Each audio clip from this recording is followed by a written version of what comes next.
And Cash Patel, of course, is a person who infamously said he was going to jail reporters and journalists and news people who did not go along with the 2020 election conspiracy theory. Did they break the law? Well, Andrew McCabe is probably scared that someone like Cash Patel is going to come into the FBI and expose the wrongdoing of partisans who had taken over senior positions. And as far as qualifications go, whether it's Andrew McCabe or Democratic senators, Cash has seen from the inside with his qualifications and his time in the administration what type of weaponization has gone forward, and he's going to clean up the FBI. And Pam Bondi coming in as Attorney General. Cash Patel going to the FBI. President Trump posting this over the weekend, announcing a great new nominee, saying that Christopher Wray, current FBI director, is going to be going bye-bye. And now Cash Patel will take the helm. Says, I am proud to announce that Cash Patel will serve as the next director of the FBI. Cash is a brilliant lawyer, investigator, and America First fighter who has spent his career exposing corruption, defending justice, and protecting the American people. He played a pivotal role in uncovering the Russia collusion hoax, standing as an advocate for truth, accountability, and the Constitution. Cash did an incredible job during my first term, where he served as Chief of Staff at the DoD, Deputy Director of National Intelligence, Senior Director for Counterterrorism, and the National Security Council. Cash has also tried over 60 jury trials. The FBI will end the growing crime epidemic in America, dismantle the migrant criminal gangs, and stop the evil scourge of human and drug trafficking across the border. Cash will work under our great Attorney General, Pam Bondi, to bring back fidelity, bravery, and integrity to the FBI. Nice. Now, Cash Patel came out and responded to this as, it is the honor of a lifetime to be nominated by President Trump to serve as the director of the FBI. Together, we will restore integrity, accountability, and equal justice to our justice system and return the FBI to its rightful mission, protecting the American people. And a bunch of reaction to this, a lot of lefties very unhappy. You can see this fella was over there saying, he's going to weaponize the FBI if he comes in here. I got to emphasize this to our viewers because a lot of people don't really understand everything the FBI does. Because you're so dumb. The FBI director wields incredible power in the United States. And for anyone who doesn't believe that, go read a biography of J. Edgar Hoover. Now, we don't live in the Hoover days anymore, but the FBI still, yes, we do. They have people who can break into your home and plant a bug Trump's and you'll never know about it. And they can get national security warrants to do that and no one will ever find out. They can obtain the records of news media phone calls and we'll never hear about it, assuming a Justice Department set of guidelines on that is overturned. So this is an incredibly powerful job. That's right. It is an incredibly powerful job. And the Democrats have been exploiting it for a long time. And we're pretty tired of it. And so there's been more. Joe Scarborough was very upset about it, but there were more congratulations that came out. Ben and Candy Carson said, congratulations to my good friend Cash Patel for getting the nom. Hey, there's Byron back there. I almost didn't even see Byron. Saying here, Cash will ensure the Bureau is free of political influence and refocus it to its true mission of protecting the American people and upholding the U.S. Constitution. Cash's dedication to seeking the truth and justice is unparalleled, and I look forward to his swift confirmation. Good luck to Cash Patel. But let's see what the Morning Joe Scarborough, the Mika Brzezinski show, had to say about this morning. And number two now, Cash Patel. And Cash Patel, of course, is a person who infamously said he was going to jail reporters and journalists and news people who did not go along with the 2020 election conspiracy theory. Did they break the law? It's not even because he's an ideologue. It's because he seems, according to this piece and everything we've seen, singularly focused on exacting revenge on people who did not carry through on Donald Trump's threats of retribution. And again, we will be playing the clip in a minute where he promises to arrest journalists and reporters and news people. Did they break the law? Who refused to go along with the 2020 what does that mean? Stop the Steal conspiracy theories. Cash Patel, perceived by many to be deeply dangerous because he has indeed, as you note, no qualifications for this job. What? We just heard from Trump. He was deputy at the DNI, prosecutor, numerous cases, counterintelligence, all the things. So they're doing their stupid thing where everything is just unqualified and he's incompetent. We'll see if that works out for him. Here's another clip. You can see they're just melting down. Here was a short clip over on CNN. 20 years. Really is eminently qualified. She served, as you said, as Attorney General, the first female. She's been a prosecutor for 20 years. She oversaw the first impeachment of Donald Trump. And I think a lot of Republicans also say Pam Bondi is going to get us back to the norms, the Justice Department. We will not be weaponizing the Justice Department like we saw under Merrick Garland, that unprecedented raid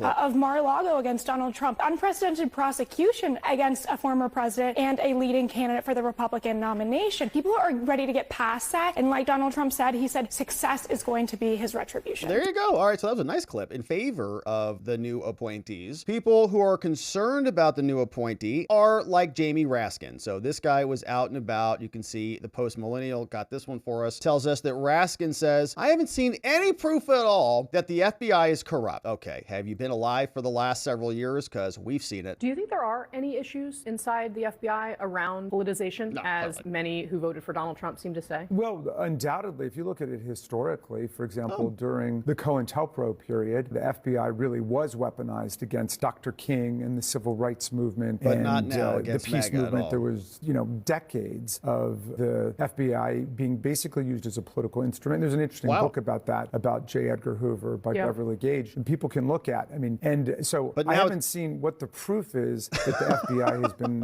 weaponized against a political party or the Department of Justice. Of course, this Department of Justice has brought charges against Democratic U.S. Senator in New Jersey, a Democratic congressman in Texas. And so some people just seem to think that it should go only in one direction. And if it doesn't, then somehow it's politicized. And I think that's what they mean when they talk about politicization in the deep state. I mean, the deep state has ever defined it. Apparently, it just means anybody who doesn't do the will of Donald Trump. What a weird clip. So it's like, is the FBI corrupt? He's like, oh yeah, man, totally. Like it's been for decades. In fact, there's a whole book about the corrupt FBI. Martin Luther King, the peace movements, all the things. But today's FBI is not, though, because I haven't seen any evidence of it, though. Here's another clip from a senator, and Charlie Kirk is raising the red flags on this. He says, hey, Senator, guess what? You are up for re-election in 2026. If you vote against any of Trump's nominees, a primary challenge is going to be coming for you, buddy. Maybe Charlie Kirk will do it. Here is what he said. Who the president nominated the first time around. And I think the president picked a very good man to be the director of the FBI when he did that in his first term. When we meet with him behind closed doors, I've had no objections to the way that he's handled himself. And so I don't have any complaints about the way that he's done his job right now. And once again, the president has the right to make nominations, but normally these are for a 10-year term. We'll see what his process is and whether he actually makes that nomination. And then if he does, just as with anybody who is nominated for one of these positions, once they've been nominated by the president, then the president gets, the benefit of the doubt on the nomination, but we still go through a process, and that process includes advice and consent, which for the Senate means advice or consent sometimes. Advice or consent. All right, man, we'll see what these people do. We're going to be paying close attention to all of them. Here's another senator who is in favor of Kash. Tom Cotton weighed in on this. Staying left to investigate, at least for criminal liability. I will say this, though. Joe Biden may come to regret this decision because having given his son a blanket pardon of 11 years to include time when Joe Biden was vice president, Hunter Biden now can't plead the fifth if he appears before Congress or appears before a grand jury. He has to testify about exactly what he was up to, for instance, when he was traveling to China on Air Force Two and meeting with Chinese communist princelings, or why he was being paid hundreds of thousands of dollars to sit on a Ukrainian energy company's board for which he had no qualifications. Do you think Tom will subpoena him? So that may be one unintended consequence of this pardon that Joe Biden didn't fully think through. Greg Stanton's a Democrat out of Arizona. He was one of the first to chime in on X. He said, I respect President Biden, but I think he got this one wrong. This wasn't a politically motivated prosecution. Hunter committed the felonies, was convicted by a jury of his peers. There will be a lot more reaction on this later today. In the meantime. All right, so let's see. Tom Cotton is going to talk about Kash, hopefully. Here he is. So, it's Trey Gowdy. Hey, Trey Gowdy had a good pick. He says, Gowdy praises the Patel pick. Wow, okay, Trey Gowdy. Hey, we kind of, a little bit mean to him sometimes, but I'm glad he's on the right side of that. Here's what Tom Cotton says. Know Kash as well as Trey knows him, obviously, having sat on the House Intelligence Committee and worked with Kash on that committee. But I do know that Trey is right when he talks about all that Kash worked as a member of that committee staff and then at the White House to expose the corruption and wrongdoing at the FBI and the Department of Justice that unfairly targeted Donald Trump and those around him in his first campaign. I'd also point out that he has many years' experience as a federal prosecutor and a federal public defender, which means he's experienced not only in putting criminals behind bars, but also can understand what happens when government overreaches. That used to be something for the last 4 years that the Democrats extolled as they were putting federal public defenders on the bench. But now all of a sudden they condemn that kind of experience at the very same time that Joe Biden is committing a total perversion of justice by giving his son the most sweeping pardon in modern American history. It's a pretty stark contrast for the Democrats. Yep. One of the things, I won't ask to play for it because it was from the previous hour, we didn't get to it, but Andrew McCabe, the former acting FBI director, he said that Kash Patel he He is profoundly unqualified for this job, and it's not even like a matter for debate. But there is going to be a debate. Do you expect him to get confirmed? Well, Andrew McCabe is probably scared that someone like Cash Patel is going to come into the FBI and expose the wrongdoing of partisans who had taken over senior positions. And as far as qualifications go, whether it's Andrew McCabe or Democratic senators, I would just ask, what were Pete Buttigieg's qualifications to be the Secretary of Transportation? Or did they complain when Joe Biden put a cross-dressing luggage thief in charge of critical nuclear programs? Cash Patel has a long record in law enforcement and intelligence. That's exactly the kind of qualifications you would expect for an FBI director. I expect the Senate to move forward with his nominations and all of Donald Trump's nominees efficiently and promptly when we take charge on January 3rd. All right, we'll see. All right, so Tom Cotton's talking a good game, and we are hopeful that Cash Patel does make it through. And I think from what we've seen, there is some more openness to this than maybe people might have thought previously. I think, if I can say it, I think that Matt Gaetz drew a lot of the air from their sails out of them. It's like, well, okay, Cash Patel, at least it's not Matt Gaetz. You know, they're all like, woof, all right, at least not Matt Gaetz. So we'll see where that goes. Tom Cotton is on board. The Article 3 project is now saying, call your senators and get involved, demand that they confirm Cash Patel. And then lastly, Representative Corey Mills was also talking about Cash Patel. Here's what he says, welcoming him as our new FBI director. I'll tell you, Cash is a close personal friend of mine. I talked to Cash immediately after the nomination by the president, and it's a fantastic nomination to clean up the deep state, the admin state, and the nanny state. Cash has seen from the inside with his qualifications and his time in the administration what type of weaponization has gone forward, and he's going to clean up the FBI, and Pam Bondi coming in as Attorney General is going to clean up the Department of Injustice, and we're going to have real rule of law, not the weaponization that you see under this corrupt administration. All right, so some good excitement there. FBI needs a very good house cleaning. We were a bit concerned that Trump may want to keep things the status quo there, and we'll eat our words on that. There were posts that we saw from the president saying he was going to build him a big new building and all the things, and I was very irritated about giving the FBI a big new beautiful building, you know, because I'm like, well, that's Christopher Wray!